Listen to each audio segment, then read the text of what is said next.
In the West, most of us are brought up with the myth that storks deliver bundles of joy and happiness in the form of babies. Here in Africa, storks are scavengers. And that's pretty much what the story is about. A couple of 100 miles north from here, children have been snatched from their homes.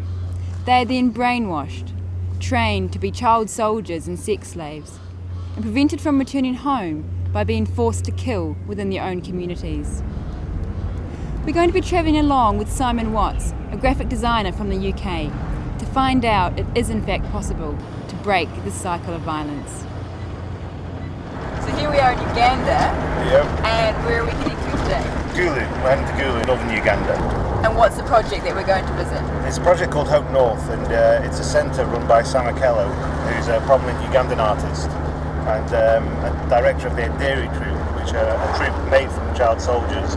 These child soldiers have taken their past, put it behind them, and become a creative troupe. But the centre we're going to do is the base where they stay. And this centre holds about 250 children that were previously child soldiers. The Lord's Resistance Army is a cult, led by the charismatic leader Joseph Kony, who since 1987 has believed himself to be possessed by a spirit that instructs him to liberate humans from disease and suffering. In order to prevent the abduction and killing sprees by the LRA, the Ugandan government created protected camps to shelter tens of thousands of villagers in the northern districts. With the signing of a peace agreement in 2005, people are now beginning to return to their homes. However, for many, there are no homes or families to go to. It was for these children that Hope North was created.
So how do you find that the art helps the children that you are working with to deal with their past?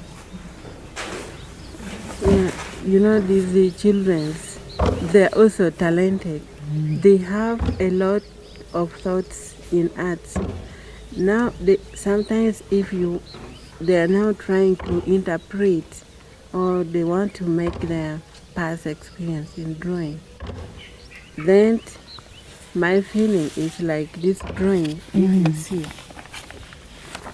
a boy of 15 years old. Now this is his past experience. He was abducted by the rebel. He was forced to carry a heavy luggage. And yet he's very young by then. And people were killed in his presence. And you see the sun is rising up. Now his hem, according to his drawing, he said in life you need to hem higher. It is the same as hunting. Yes, I mean, when you look at these pictures, I think I had a really a preconceived idea that they were going to be naive artwork. It was like, you know, let's see them and see what's what. I saw these pictures and I thought these are quality pictures. It's not just the quality of it, it's the story behind the quality and the fact that every brushstroke, you know, could account for a day in one of these child soldiers' lives, and yet this gives them a chance to actually, you know, clear old baggage and move forward. And so, you know, some of these kids could be real prominent Ugandan artists because the quality of the work is just amazing. And I think this centre it flows through with music, with dance, with painting, and the rhythm, and everything ties together. So I think, the term creative arts covers everything, and I think here it does, and it's what feeds. I think the pictures probably feed other aspects of the home. You don't expect, naively in the West, you don't expect a child with a background like this, who has been wielding a gun for 10 years, to be able to pick a paintbrush up and paint delicately and create sunsets. The theme today was symbols of peace and love. That's what we're talking about, and asking the students the kind of symbols they use to express their feelings back in their homes. And then after that, we try to use those to communicate and relay messages to the rest of the world. So how long have you been working with these children, and what sort of changes have you seen take place? It's now a year, and there has been growth, obvious growth, because they are talking about feelings, and I think they feel good when the story is told on format, when it's put on paper, on canvas. They feel very good about it, and in every sense of the word, it's very therapeutic. Yeah, it helps them heal.